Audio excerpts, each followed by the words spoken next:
যে গৌতম আদানীৰ এৰ'চিটিৰ বাবে বিমানবন্দৰৰ সমীপৰ গড়লত 108টা পৰিয়াললৈ ভূমি অধিগ্ৰহণৰ জাননী প্ৰেৰণ কৰা হৈছে। 108টা পৰিয়ালৰ পৰা 70 বিঘা 16 লেচা ভূমি অধিগ্ৰহণৰ বাবে জাননী প্ৰেৰণ কৰাৰ খবৰ ইতিমধ্যে সংবাদ মাধ্যমত প্ৰকাশ পাইছে।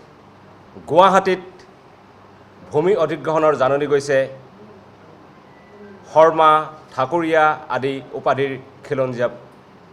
হিমন্ত বিশ্ব শৰ্মা চৰকাৰে বিমানবন্দৰৰ সমীপৰ 3খন গাঁও আজাৰা, মিৰ্জাপুৰ আৰু গড়ল 3খন গাঁৱৰ পৰা 410 বিঘা মাটি অধিগ্ৰহণৰ জাননী প্ৰেৰণ কৰিছে। বিজেপিৰ বন্ধু বুলি প্ৰধানমন্ত্ৰী নৰেন্দ্ৰ মোদীৰ ঘনিষ্ঠ বুলি সততে অভিযোগ উত্থাপিত হৈ থকা গৌতম আদানীৰ বাবে অধিগ্ৰহণৰ কাৰণে ইতিমধ্যে হিমন্ত বিশ্ব শৰ্মা চৰকাৰে জাননী প্ৰেৰণ কৰিছে।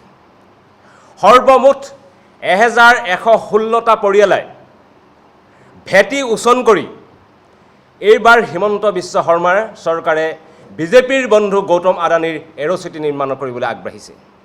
মুখ্যমন্ত্ৰী হিমন্ত বিশ্ব শৰ্মাই জাতি মাটি ভেটি ৰক্ষাৰ কথা কৈ আছে।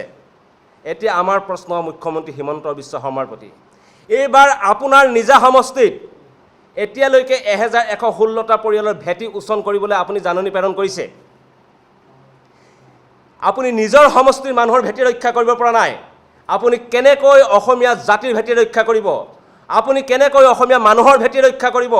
আপুনি কেনেকৈ অসমীয়া জাতিক বচাব যদিহে আপুনি নিজৰ সমষ্টিৰ মানুহৰ ভেটি আজি ৰক্ষা কৰিব নোৱাৰে?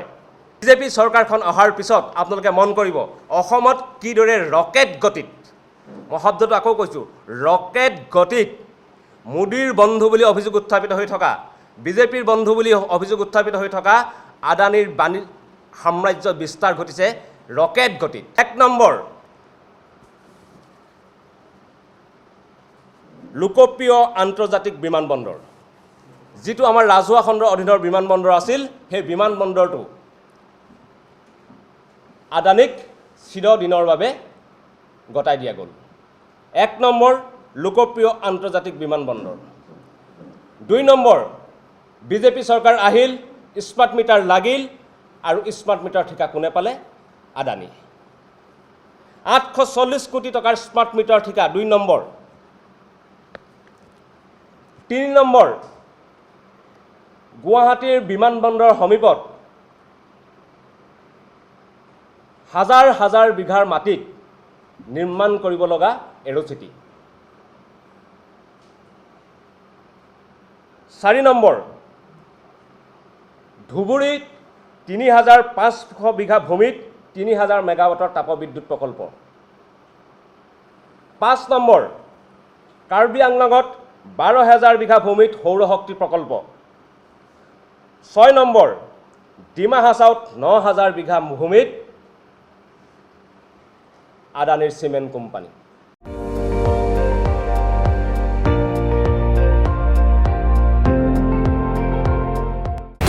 আপুনি চাই আছে ND24, সৰ্বশ্ৰেষ্ঠ নহয়, সৰ্বোত্তমৰ দৌৰ।